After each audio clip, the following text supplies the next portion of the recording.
In 2025, I left my job as peer support worker and trainer, and honestly, it was time to move on. And even though the job ended, I'd felt like I had left something on the table. I felt like I still had tools and lived experiences too valuable to just sit in a Google Doc. And I wanted a way to share what I'd learned and created working nearly 5 years in the field. So, not knowing exactly where to put all that information or what the next chapter was supposed to look like, I did what any rational adult would do. I started a YouTube channel. The aim was, and still is, to teach peer support tools, share mental wellness strategies, so others can use them on their mental wellness journey. But what I wasn't expecting is that by starting a YouTube channel, I was about to learn a lot more about my mental wellness and my mental health. And so I thought I'd put it in a video sharing the 5 things creating a YouTube channel taught me about my own mental health and wellness. So when I decided I was going to make YouTube videos, I was actually pretty confident in the content. For years, I trained peer support workers. I taught mental wellness tools, I facilitated conversations about lived experience, and doing it all in front of a room full of strangers, no problem. But sitting in front of a camera, very different. Suddenly, it wasn't just about what am I teaching. It was what am I wearing? How do I look? How do I sound? Do I need better lighting? Should I be editing this myself? Is this angle weird? And underneath all of that, it was just fear, and honestly, it didn't really make a lot of sense to me. Like I said, I'd been doing this for years. Why was this any different? Why was I so afraid to be in front of a camera? Through some reflection, I came to realize that in a classroom, I was in control, but on YouTube, I was kind of exposed. There were no real nodding heads, there's no real shared energy that I can pick up on and follow. And don't forget that whatever I say and do effectively lives on the internet forever. That fear left me feeling paralyzed, and I would slip into a cycle of procrastination. And I felt like this for some time until I heard a phrase that other creators used, creators that I like and follow. And that phrase is, nobody cares. And at first, this phrase, it kind of felt discouraging. But after a while, I honestly started to feel free. Because if nobody cares, then it sort of gave me permission to be bad. I've started over a lot of times in my 39 years of life, and every single time the way forward was through the awkward beginning. And I'm not really sure there's any version of growth where you just get to skip that part. Because normally in life, confidence doesn't come first, action does. Which brings me to the second thing that I learned.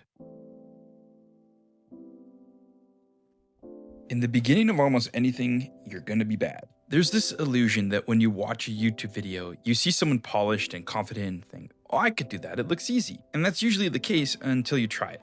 Because for me, I expected myself to be better than I was. I expected it to feel natural. I expected the skills from facilitating to transfer seamlessly. Instead, it kind of felt clunky and my confidence took a hit, and I ended up losing a lot of motivation. But over time, I slowly started to get the hang of it.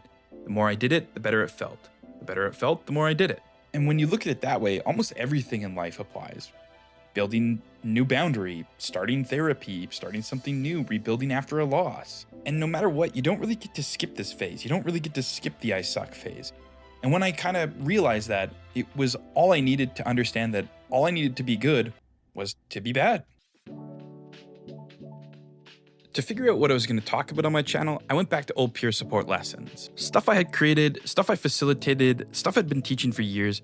And my first thought was, I don't want to do this. To go back through all the old material that I had, all the old notes to kind of relive those experiences without the classroom experience, it honestly just felt kind of boring. But as I got started and the further I got into it, the more I started to realize that a class isn't the same as writing a script or reading in front of a camera. So I had to look at the material differently, and I started to see things a little bit different than what I had originally seen when I was facilitating and teaching classes.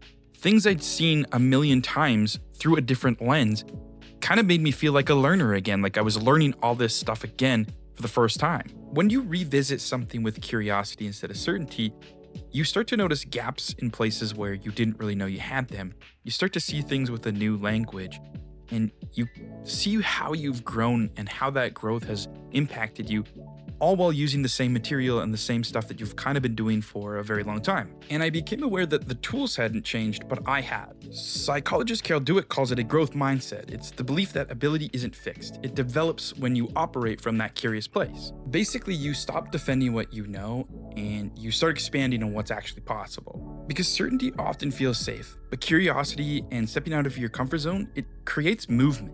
Making YouTube videos, it forced me to relearn my own work. And honestly, that's kind of the way I like to approach things, is with lived and living experience. The mentality of not being an expert. because I truly believe that curiosity is where growth lives. In the beginning, my videos used to take me 8 hours just to write and shoot.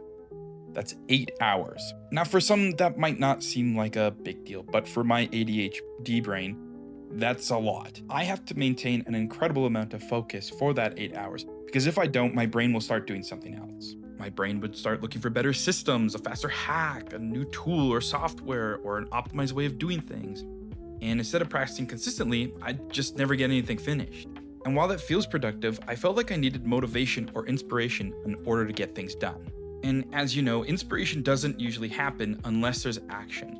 So I did a little technique I learned when I was first learning to deal with my ADHD. I built a simple checklist.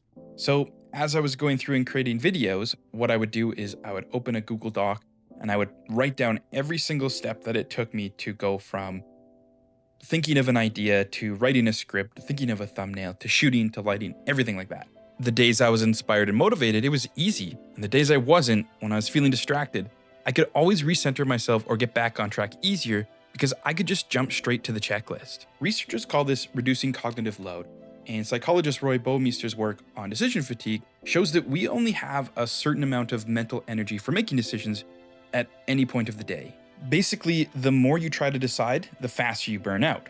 And for someone like me, creating that process, making that checklist, it removes that decision making. And the repetition of doing it over and over, it makes it even more powerful. Research from Duke University found that nearly 43% of daily actions are habits, not decisions.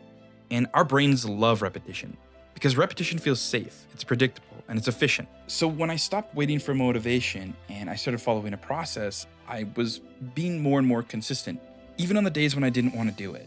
Also, of course, as a bonus, videos now started taking me 2 to 4 hours from script and ideation all the way to edit and launching.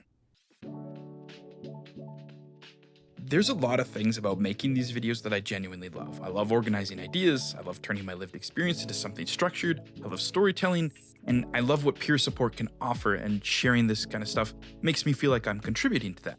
But what I don't love, the hours of uploading, downloading, color correcting, moving B-roll around for 20 minutes, figuring out lighting temperatures. And yes, maybe one day I'll hire an editor, but right now, this is all part of the process. I'm learning what I'm good at, I'm learning what I enjoy, and interestingly, the more I do it, the more I start to appreciate those parts of it.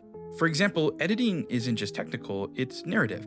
It's putting the story together in ways I never really thought about, where you cut something and it changes how it feels. But at the end of the day, as cool as everything looks, and when you're watching videos and stuff like that, it's still just work.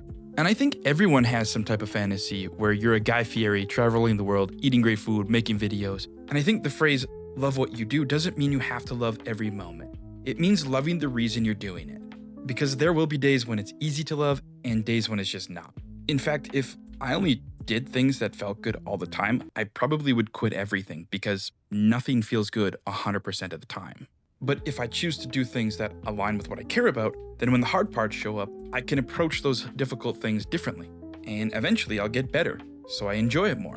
And if I enjoy it more, then I'll show up more. And if I show up more, I'll get better, and the cycle repeats itself. And as time goes on, I've come to realize that I'm not just building a channel, I'm building a version of myself, and hopefully a version of myself that when I look back on, I can be proud of.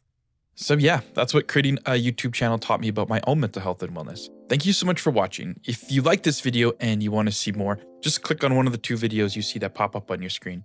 And I'm Jeff Turner, and remember to take care of yourself however that looks to you.